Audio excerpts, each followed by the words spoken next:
You're listening to the Co-Creator Network. When you change the way you look at things, the things you look at change.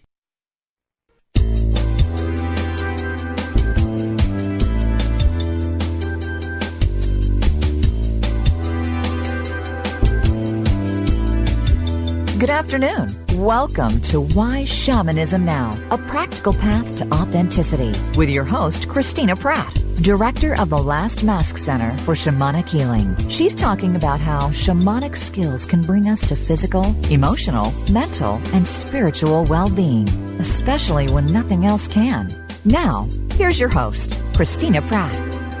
Welcome, everyone, to Why Shamanism Now. This is your host, Christina Pratt. And today we're discussing shamanism and death. And in this, from this perspective, I would like to call in the ancestors in particular. I would like to call them especially in today to help us to understand this transition of death, how to do this in a good way, and why doing it in a good way matters to the living. So I call in all those ancestors who tended another human at this time of transition, all of those ancestors who transitioned well themselves, and all of those ancestors who lived well, who lived so fully and heartfully and passionately that they died beautifully. So I call out to all of these ancestors to be with us here today, to bring us their wisdom, to bring us all that is good and true and beautiful in our ancestral lines, that we might feel the richness of that inheritance, that we might feel the wealth of their wisdom, that we might feel the accumulated value of their lives, and to draw that as nourishment into our own, that we might learn from those who have gone before us.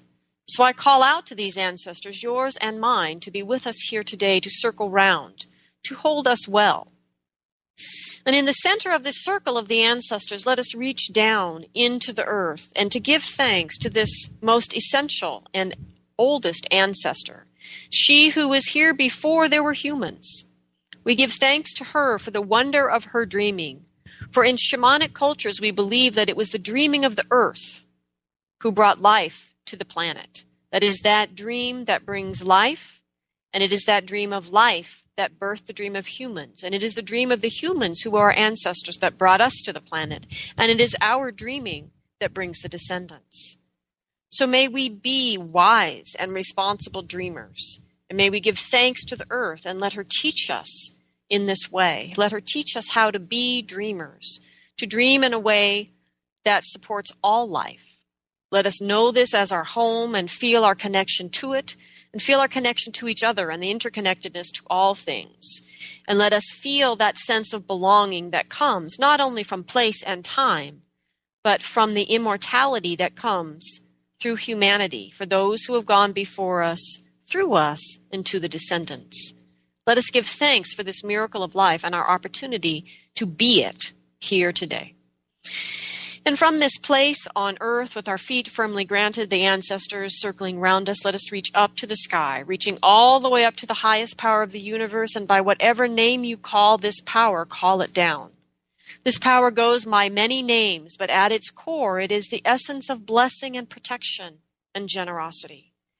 And let us call this essential energy down into ourselves and to the center of our circle to be with us here today, that we might know the benevolence of our universe, that we might know the champions in our life and the mentors, those who are here to assist us on our journey without taking it from us.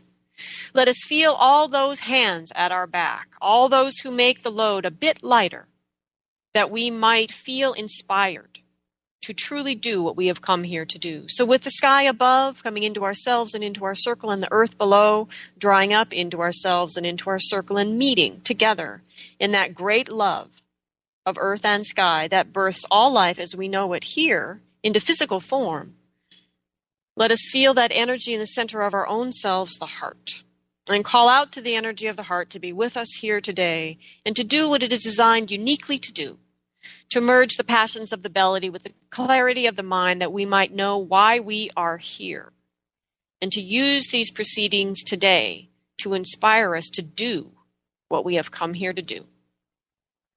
We give thanks for the spirits gathering round. May what needs to be heard be said, and may what is said be heard. So thank you all for listening here today.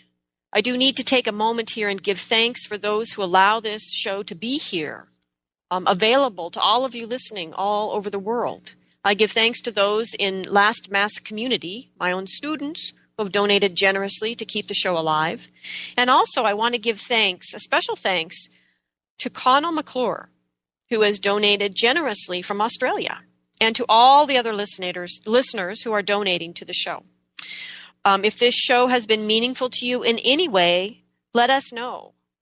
Send us a message or go to the Why Shamanism Now site and click on the donate button, and feel free to offer any means of support to us in that way. Every dollar goes directly to keeping this show on the air and available to everyone who has access to the technology needed to listen. So thank you all for your generous donations. So today, the topic of our show is shamanism and death. And this show is not actually live. We are pre-recording this show because I'm teaching at this time a retreat on the exquisite Oregon coast. And we are in a process called laying the bones to rest. So this is a retreat with my fourth year students. They're in the fourth year of the cycle of transformation. And we are literally laying the bones of our ancestors who are not resting well to rest by offering them a second chance. We, the living, know what the unresolved issues of these ancestors have wrought in our lives. We know this for a fact because we are living it. And so in this retreat, we have this opportunity to journey back to these ancestors and to say to them, we realize you didn't know this at the time, but your legacy will be whatever, will be ultimately illness and dysfunction, alcoholism, rape, racism, all these isms, all these problems, all of these challenges that humanity faces today. And when you go back to an ancestor and let them know, by the way, this is what your life stands for. This is what it amounts to in the future. I am here as living proof of that. Most of the ancestors, most, not all, but most, are pretty horrified. And so we offer them a second chance. We ask, would you like to change? Would you like the chance to change what your life stands for? Would you like the chance to change what you have handed down to your descendants? And most of them say, yeah, we would.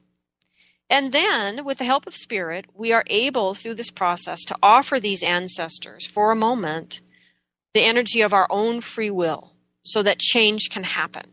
It doesn't change history, but it changes how the energy of these ancestors are held here in the realm of the living. And it allows the energy of these ancestors, ultimately, once their lives have been reconciled and brought to a place of peace, it allows these ancestors to clear out, to leave the realm of the living and move on to the land of the dead where they belong.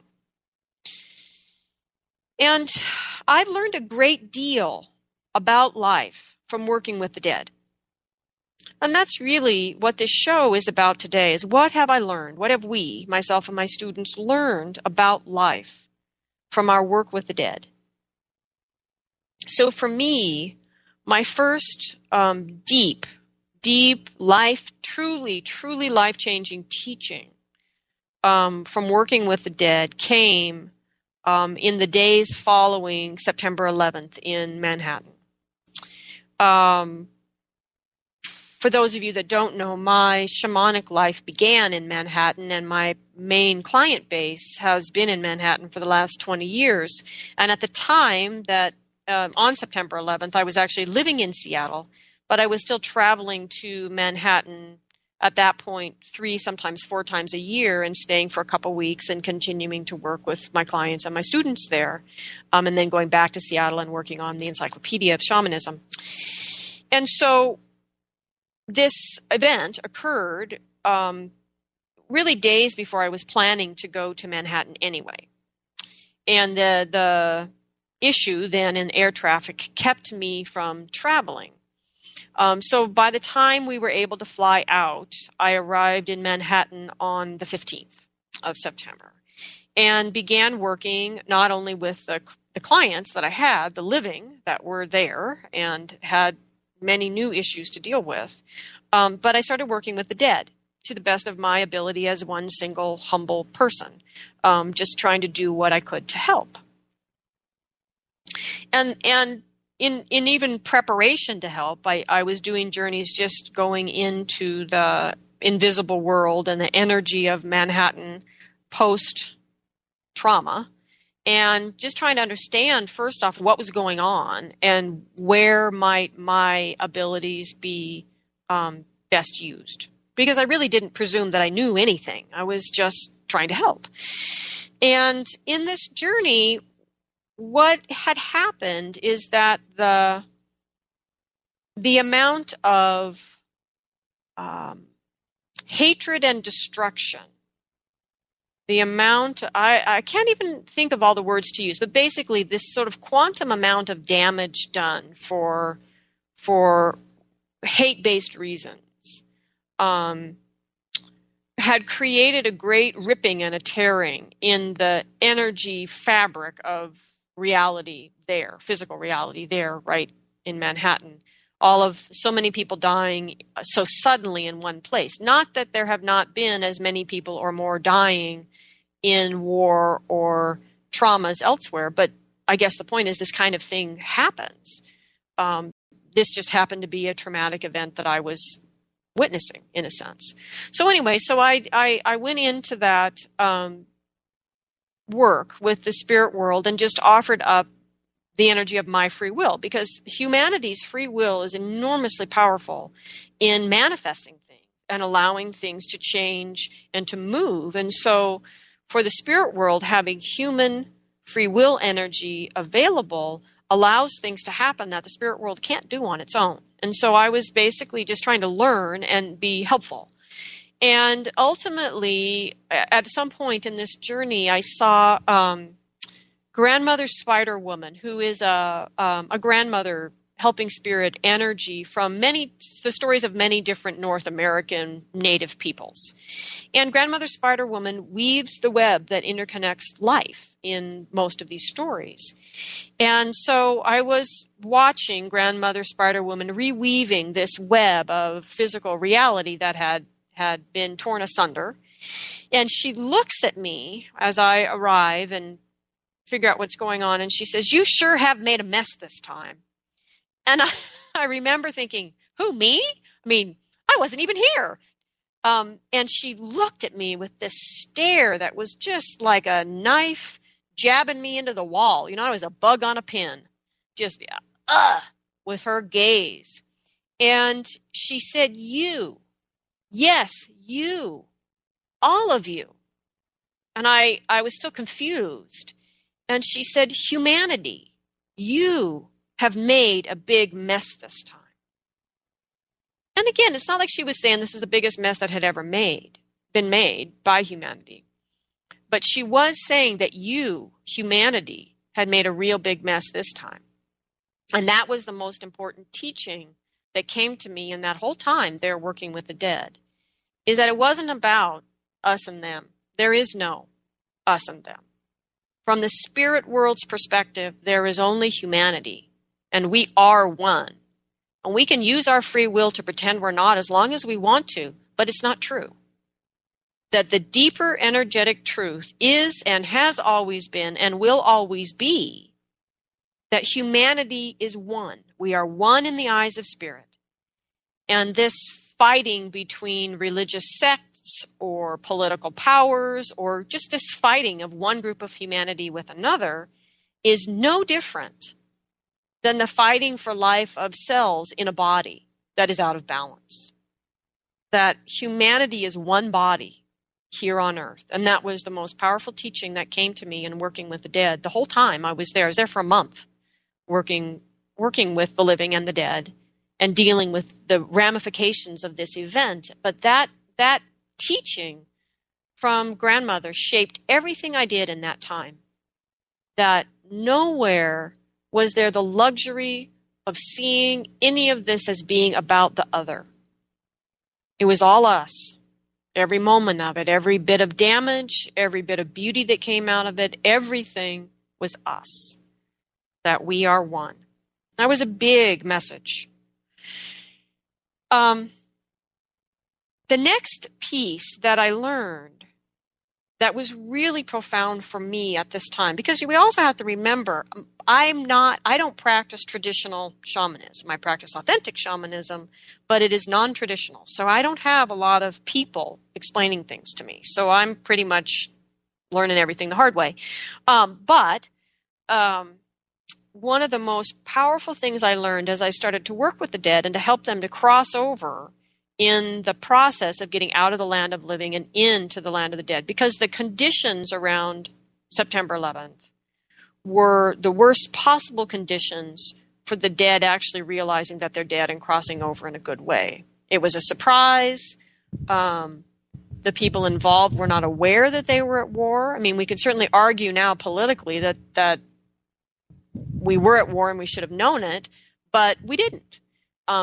And so surprise, people being unaware that there was a problem in the first place. I mean, there was nothing going on in the lives of these people that were in the towers in Manhattan that day that made them think that this was the day they were going to die, and why and how. I mean, it was all just unbelievable. And all of these things create the sort of problematic conditions for people who died actually die well.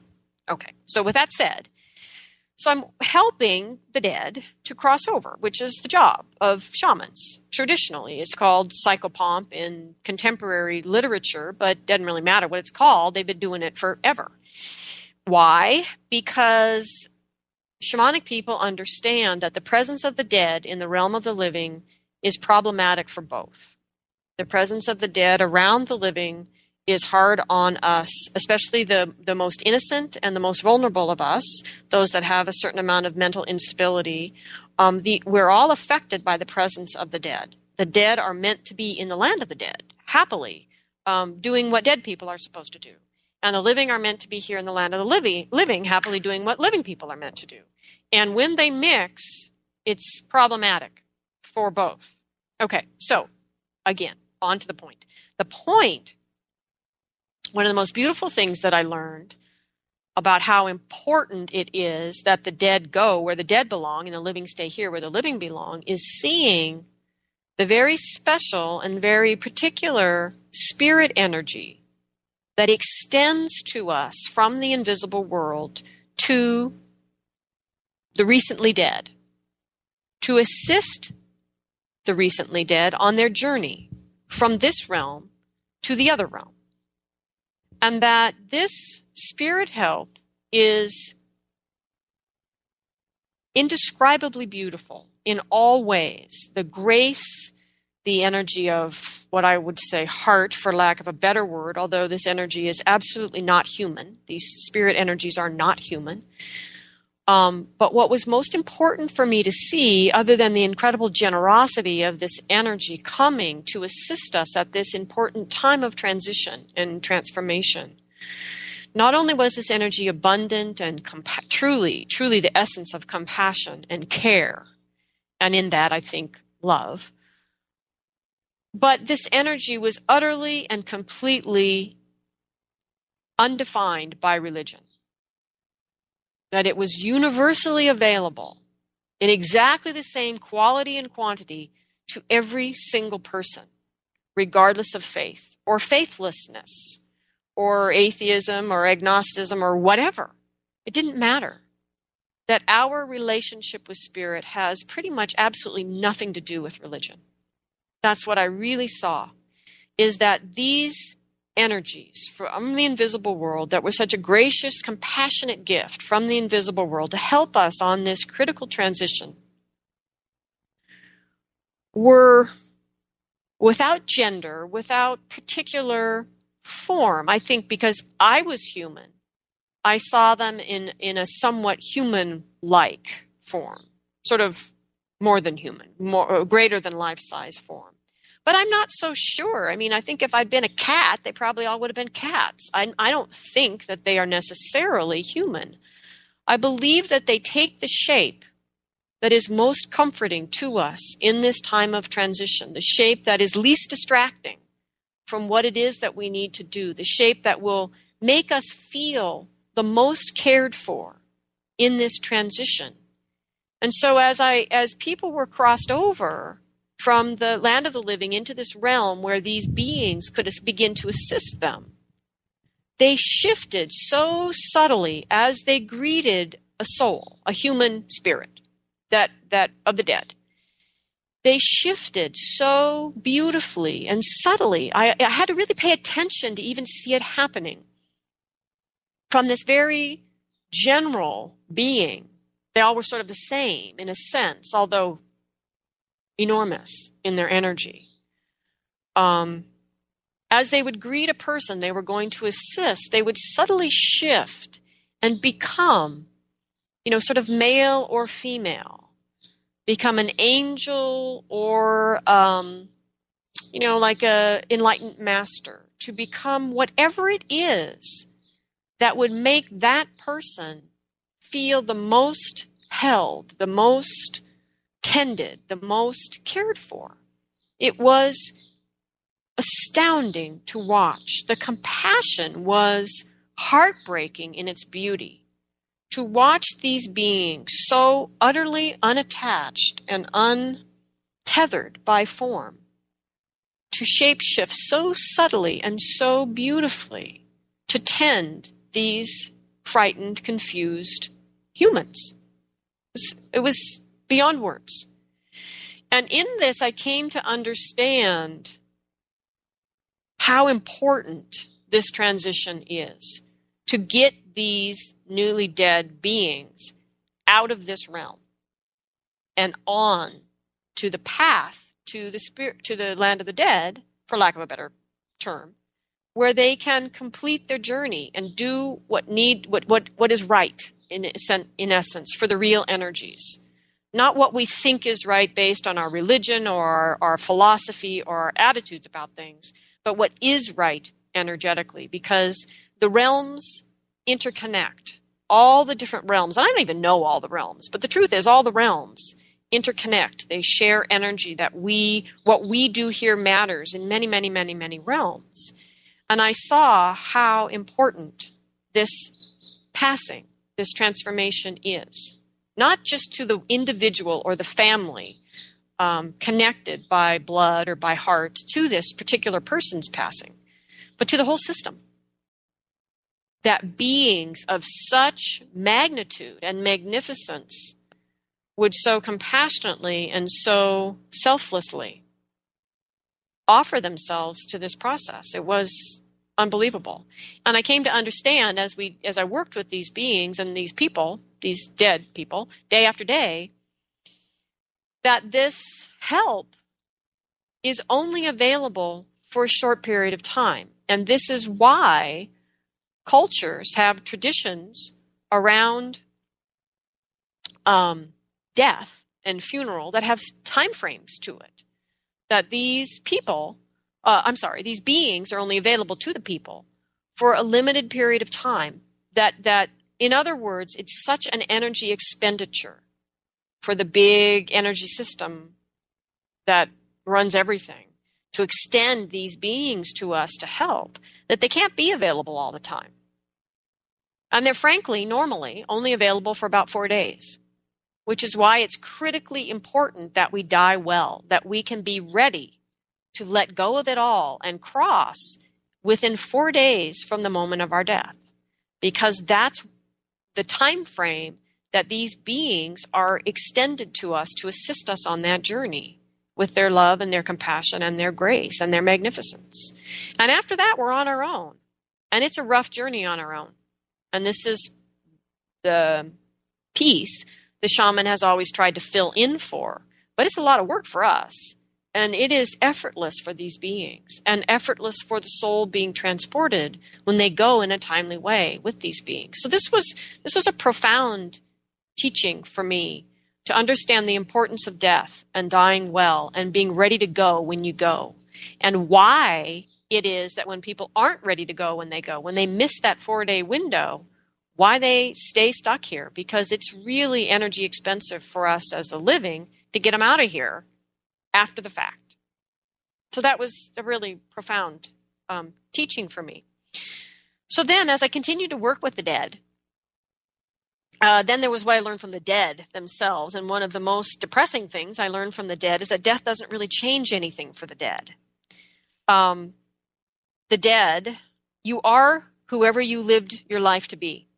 That death doesn't make you any smarter, doesn't make you any more compassionate, it doesn't make you anything other than exactly who you've been.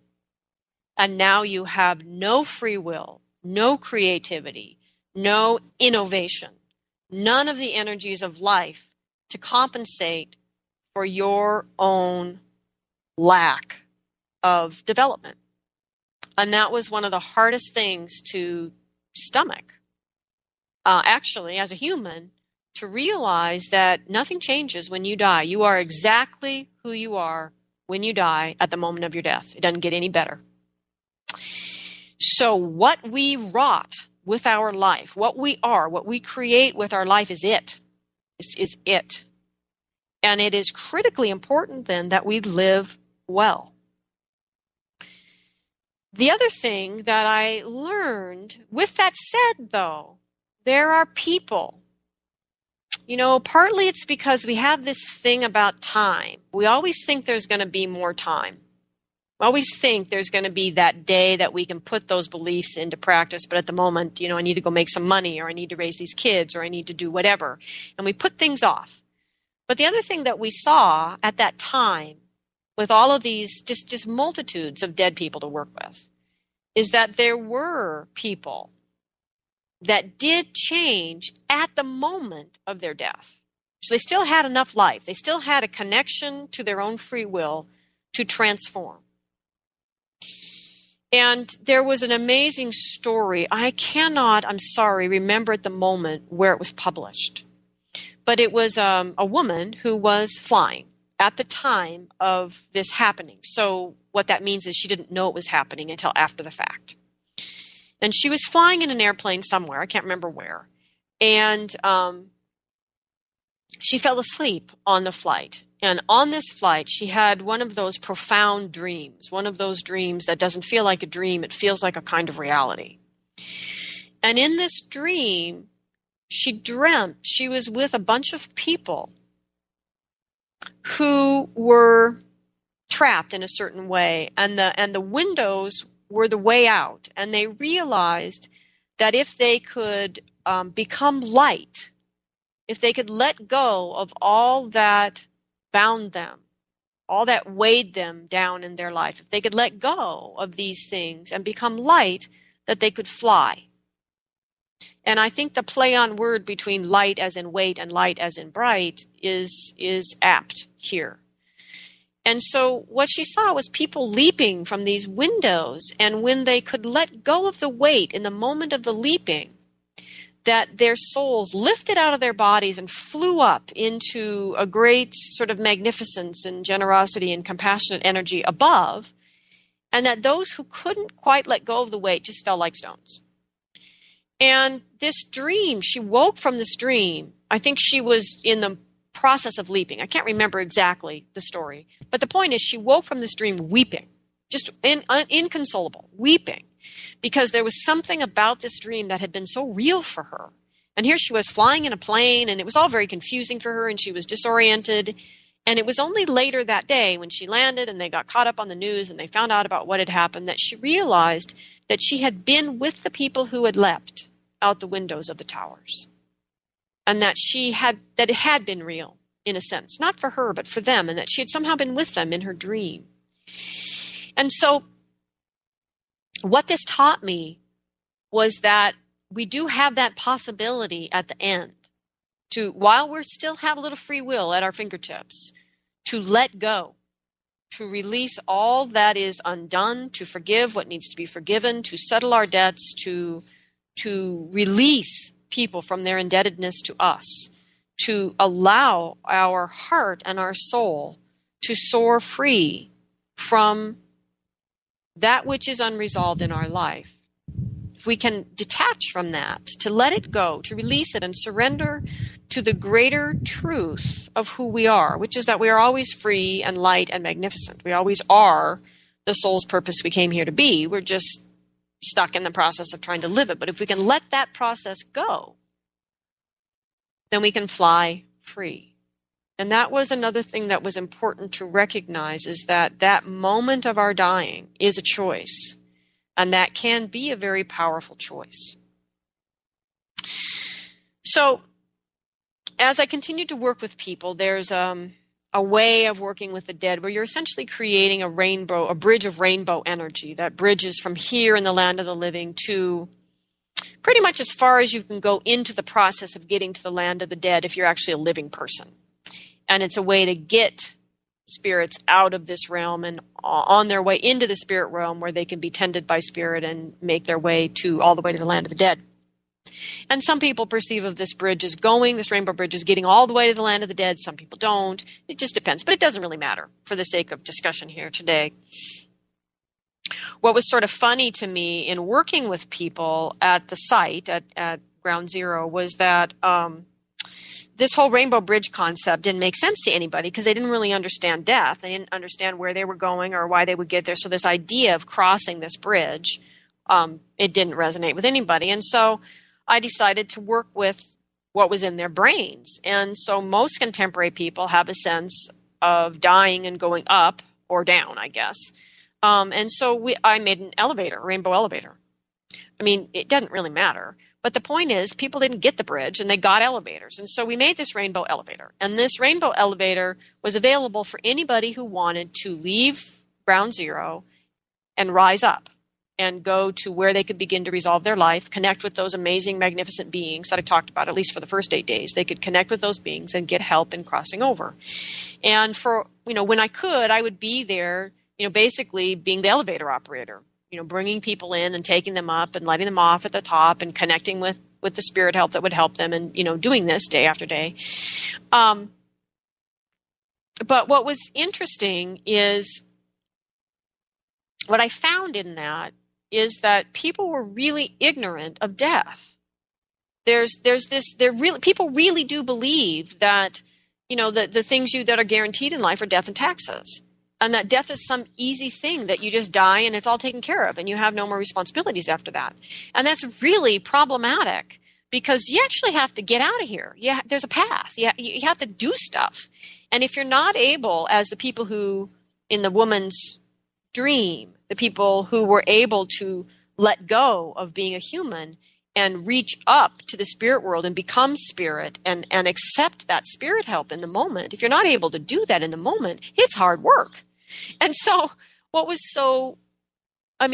comical eventually, but sad and telling, is that we culturally do each other a horrible disservice by never talking about death, by not ever helping people understand what happens when you die and creating this ridiculous myth that it's automatic, that once you're dead, all your responsibilities are gone, it's all over, you just die and someone else takes care of you. I mean, it's a ridiculous myth. And so eventually, over the month, after a while, the dead realized they weren't going to get rescued and they really did have to accept that they were dead. And then they began to leave Ground Zero and wander the city and try to get out. And one of the things about Manhattan is it's got a lot of skyscrapers. And eventually, near the end of my time that I was there, I started finding dead people, and not necessarily just the newly dead from the event, but there's dead people all over Manhattan, starting to climb these buildings, sort of, a la King Kong. And so there's these dead people crawling all over these tallest skyscrapers. And, you can't get there from here. It's like they're not tall enough, these skyscrapers. So there were these dead beginning to congregate all over these skyscrapers. And I'm thinking, and I'd realized at this point, after working with the dead for weeks, is that, I had to work with what was in their heads. And what's in people's heads is movies. There's no good information about death. Nobody's heard the Bardos. I mean, nobody knows because we don't do what indigenous people did. The first stories children learned was what to do if they died. It was the gift that their parents gave them so they didn't have to be afraid. And so here we have these people that are dead and they're afraid to die. They don't know what to do. They're confused. They're climbing these buildings because they have a feeling they need to go up, but they don't know how to get there and they don't know where, they don't know. And so the Matrix, so a la Matrix in a sense, so I took this helicopter in the spirit world, took a helicopter and would fly around these buildings at the top and get people to get in and then take them up to where they needed to go to begin to reconcile their life and begin and to continue to take them somewhere useful, frankly, where they could begin this process of truly crossing over. Because the thing is, if people are stuck this hard here in the land of the living, if dead people are stuck this hard here in the land of the living, then their life is not reconciled. That's a given. And so they need to go to a place, an intermediate place between the land of the living and the land of the dead, where they can reconcile their lives. And so this was basically, the helicopter that would take you to this next stage. And so I'm flying around this building trying to get these people, dead people, to get in the helicopter. And I'm flying as close as I can. And the people aren't getting, and I keep saying to them, jump. And they keep saying, I can't, I'll die. I just remember getting so frustrated going, you're already dead. So this inability to grasp death and the need to let go of all of the trappings of life, even the fear of death, and get in the frigging conveyance, whether it's a helicopter or a compassionate spirit or whatever you believe it's going to be, but believe in something and go. And so that part was really frustrating. I really realized that the fact that we do not teach people about death is an enormous cultural disservice that we do to the living. And then I guess the final thing, I've already said this, but I really saw it in working with the dead, is that we are precisely who we have crafted ourselves to be with our life. Because one of the things that happened, because, there are a lot of dead people in one place. And once I convinced the firemen the whole story is this. I just helped anybody who wanted help. And there were a lot of pushy people who wanted help. And so I helped them. And what I found in helping these people is they were exactly the people they had been in life. They were pushy. They wanted to go first. They didn't care about anybody else. And I found people holding on to the soul parts of their own children, refusing to let those soul parts go because they believed they owned these kids, that their children owed them something.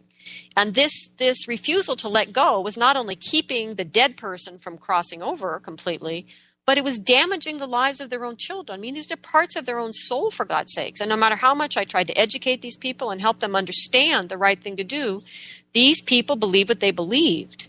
And there were so many manifestations of present day contemporary people in their ignorance of spirit, their soul theft, their dysfunction, that I finally got frustrated, frankly, since this was all my own donated time, and decided to work with people who deserve my help. And so I started working with the relief workers who had died in the process, and particularly the firemen.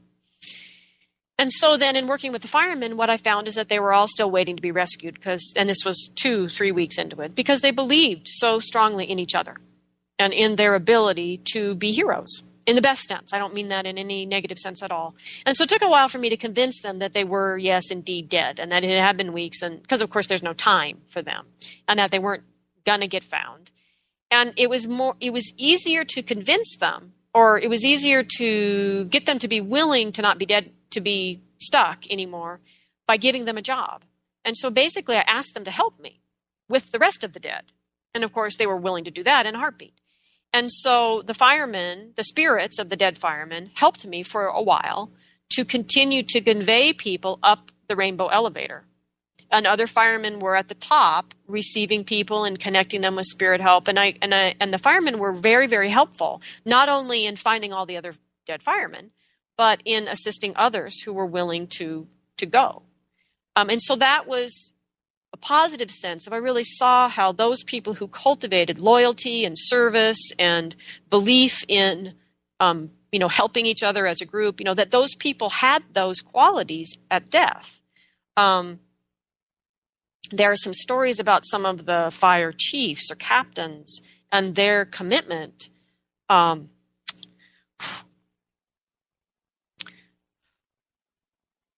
Their commitment to the men that served under them that I still to this day can't speak of without crying, obviously. And so the story of the firemen for me was, I really saw that which we cultivate every day in our lives makes us who we are. And sometimes that's really, really beautiful.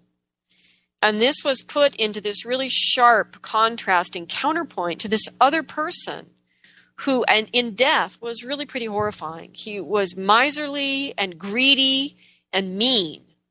And the way this manifested is he kept stealing the rainbow bridge or the rainbow elevator. I would go away, I would live my life, I would work with my clients, and I would come back at night to do some work with the dead, and it would be gone again.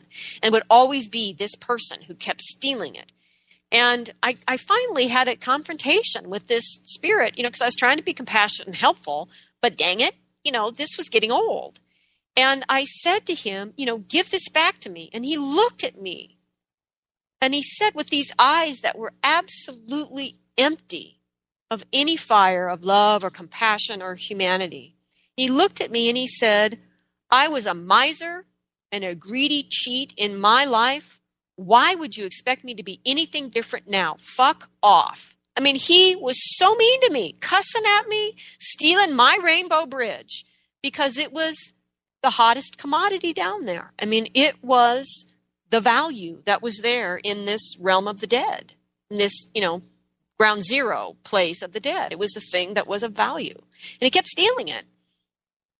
And so, to be honest, what I finally did, because he was also unwilling to leave, absolutely unwilling to leave, that he could continue to take energy here and he was going to do it.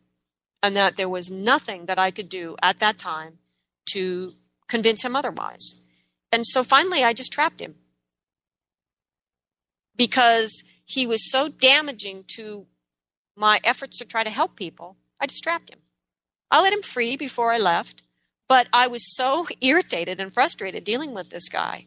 And I really saw how we are what we create with our life, period.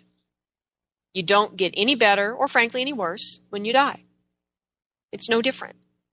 And so these were really, really powerful teachings that I got from the dead. It helped me really understand that everything I do every day matters. It all creates who I am. And the deepest teaching from that whole traumatic event was you do not know if today is a good day to die. So you better live as if it is. And that was the deep teaching for me every day there in Manhattan, is you do not know. And so you must live so that today is a good day to die. And so the question that we need to ask ourselves is, what does that mean? What does that mean for you? And I asked myself that every day for many years after September 11th, what that meant for me. Are you living in a way that today would truly be a good day to die? Or are your accounts unsettled? Are you in debt to other living beings? Are you in debt to the spirit world? Are you living in a way where your affairs are not settled? You are not able to leave in peace. And so this was a profound teaching for me at that time. So then the next sort of constant training ground from the dead in my life is ancestral healing. And I've talked about this on different shows, but I do ancestral healing one-on-one with people. It's actually one of the shamanic healing forms I can do long distance actually quite easily. For those of you who are listening in, Afghanistan or Germany or, Bali or something like that. I mean, I can do this long distance. Unlike some other shamanic healing forms, I don't do very well long distance. And that basically what we're looking at is these people who haven't died well, haven't lived well, and haven't died well, or die in such a way that they can't get out. It's so sudden. It's so it's an accident. Whatever. Anyway, my point is, what the ancestral healing we have to do is on those ancestors whose energy is stuck here, and that they need to be cleared. Their energy. They need help clearing their energy so they can move out of this realm to the land of the dead. Now, this is not just traditional psychopomp work. What this is also about is, how do we clear the accounts for this person? How do we settle? How do we allow a transformation to occur in this person's actual life so that the pattern that they've set in motion here in the land of the living can be cleared? And so I'm just going to share a story with you to be an example of this. So, and I'll share the first story. I've shared this before, but it's the clearest and the simplest example. I worked many, many years ago. I worked with a woman who showed up, and her presenting issue was that she was physically fertile but unable to conceive. And she and her husband were practicing a lot, and they still were unable to conceive. And he was physically fertile as well. There was no reason these two people who loved each other deeply and dearly wanted children should not be able to conceive children. Nonetheless, they could not. She'd been through years of fertility treatments and things, and they still hadn't been able to conceive. And she came to me for shamanic healing, and I said, well, shoot, I don't know. I'll try. And I ended up doing the first ancestral healing that I ever did. And I went back to the source of the problem for her, which was way, way back, many, many, many generations, somewhere in some European country, or what is now a European country. There was a man and a woman who lived very humbly on the land and just worked the land. There was nothing really special about these two people, only the woman was pretty intelligent and very loving, and she loved this guy. And the guy wasn't really very smart, but he was very strong, and given the fact that they had to make their life off the land, that was a good thing. And she was smart enough for both of them, and so anyway, he wasn't very smart, though, and life frustrated him a lot. And a lot of times when he got overwhelmed and frustrated, he just would hit something. That's just how he was. And so in a sense, he was a violent man, mostly because he got frustrated a lot. So anyway, one night there were certain misunderstandings. There were some problems. I can't remember all of the reasons, but he got very angry and very violent. He was a very big man, and he accidentally killed his wife in anger at her in front of their child. And so what the child took in from that is that the danger in violent masculine energy, not that masculine energy is violent, but that when it gets violent, it is absolutely life-threatening.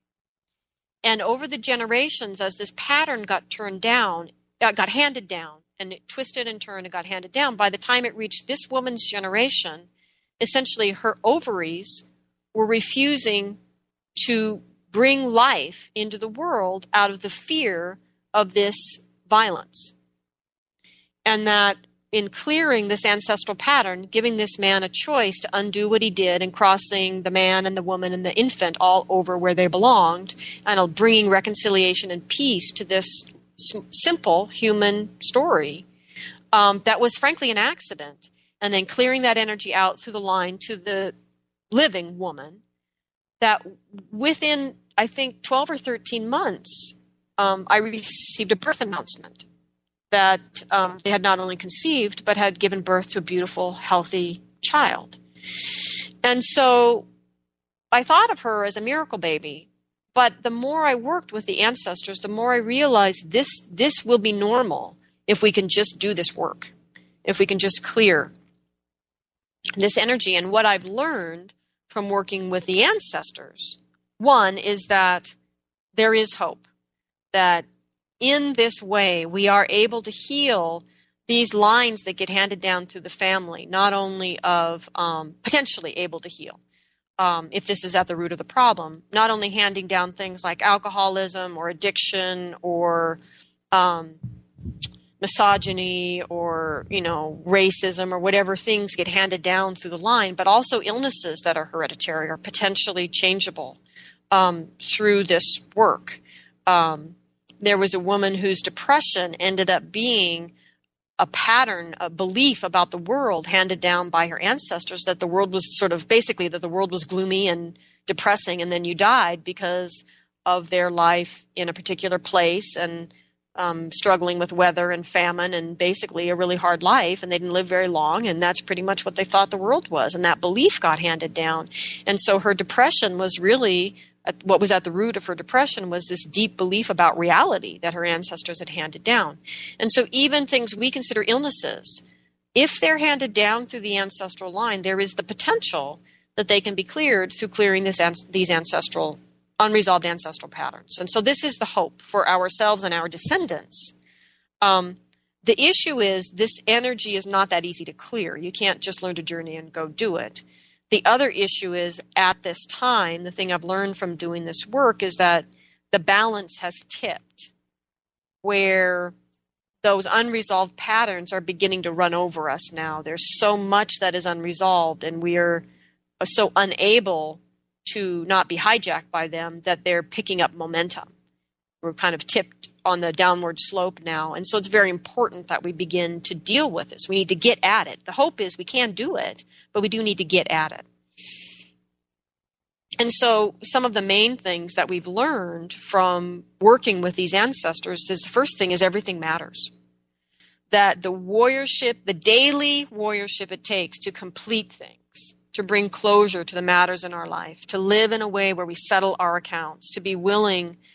My teacher, Daniel, spoke of flying all the way from the U.S. to China simply to say what he should have said, to reconcile and bring closure to a relationship.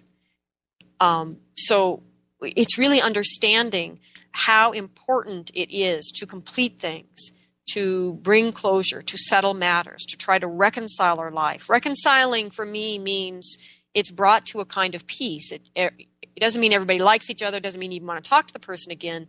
But the issue itself has come to some kind of completion and closure. And that all these things matter in all realms. That you have these relationships with the spirit world as much as people here in the physical world, as well as with the environment and the land. The other thing that we've learned is that these issues are very complex here because they picked up momentum every generation. They're not resolved. They get stronger. They kind of twist and get stranger. And they're very complex and hard to understand here in the physical world.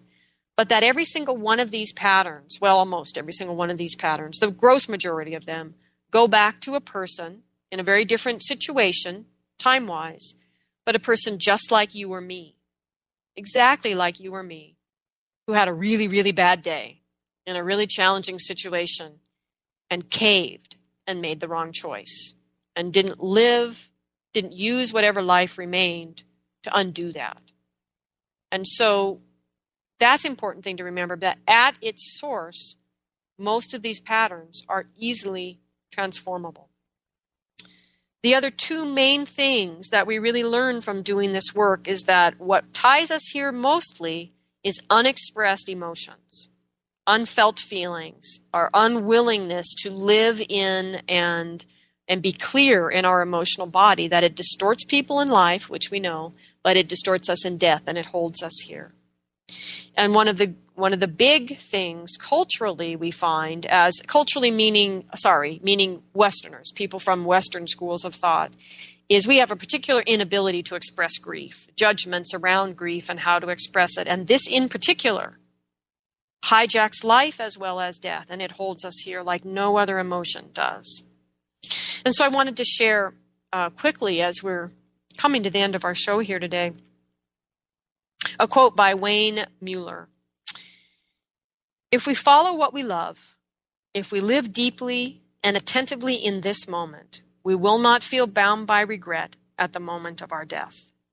And this could not say it more simply or clearly. What we find in working with these ancestors is that it's simply how we live, the quality of our life and our heart and our attention to each moment allows us to die well and to not be bound here by regret. And what we have learned is that humanity is healed through this work, not just your ancestral line and your descendants, but all of humanity. And that this can't be altruistic work. It is our focus on our soul's purpose and what stands in the way of our ability to mobilize our love and power and wisdom and vision in service of that soul's purpose that guides us in which ancestors to heal. And in that way, we don't get lost in our own dysfunction. And so these are some of the main things. There's lots that we're learning from healing the ancestors, but these are some of the main things.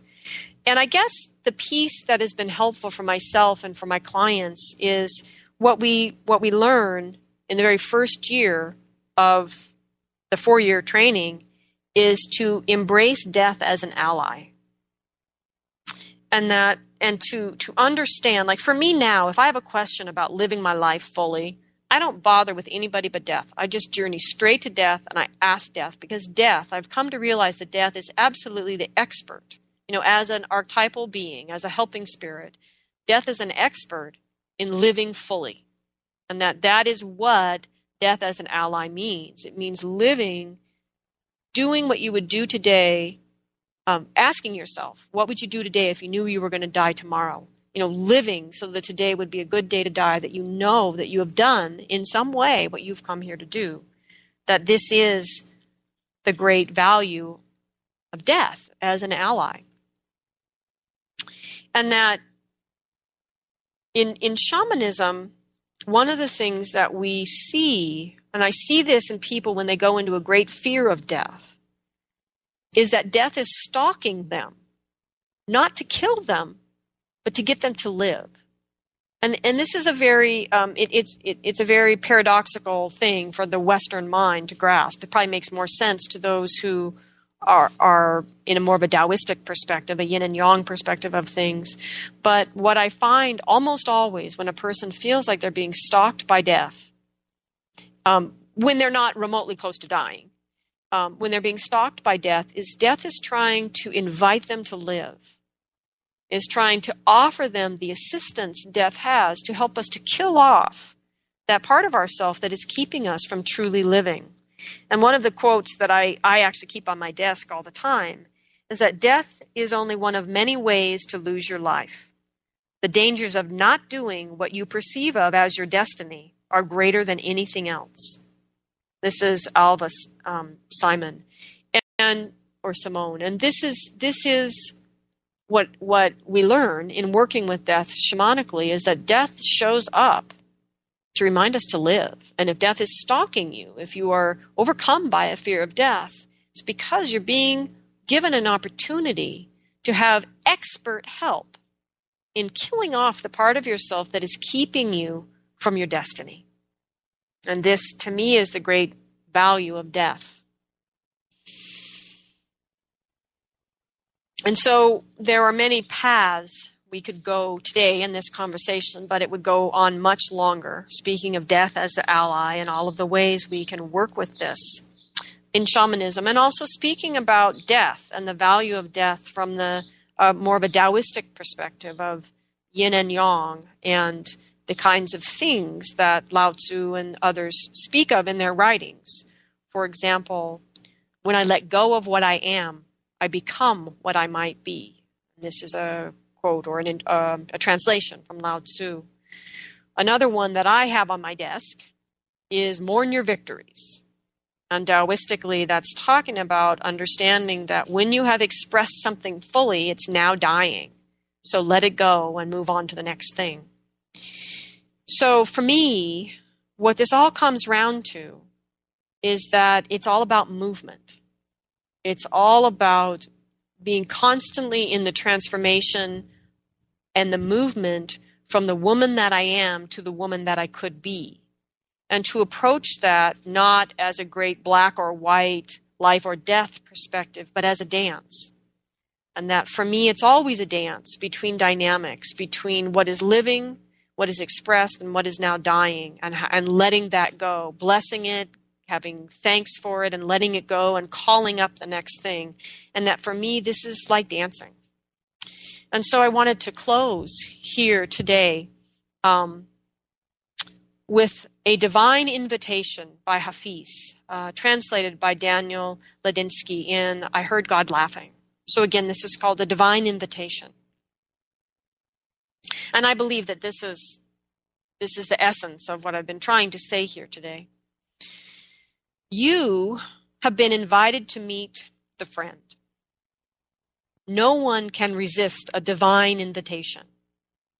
That narrows down all of our choices to just two. We can come to God dressed for dancing, or be carried on a stretcher to God's ward. We can come to God dressed for dancing, or be carried on a stretcher to God's ward. May you all dress for dancing this week. Have a great week. So I give thanks to the helping spirits for gathering round, to the ancestors, to the earth below, the sky above, and to the heart that unites us all. I give thanks to all of those of you who have donated to the show that keep it alive. Know that you can find out more information by emailing me at Christina@laskmasscenter.org or just go online to the website, lastmaskcenter.org. Thank you all, and I look forward to having you join me next week.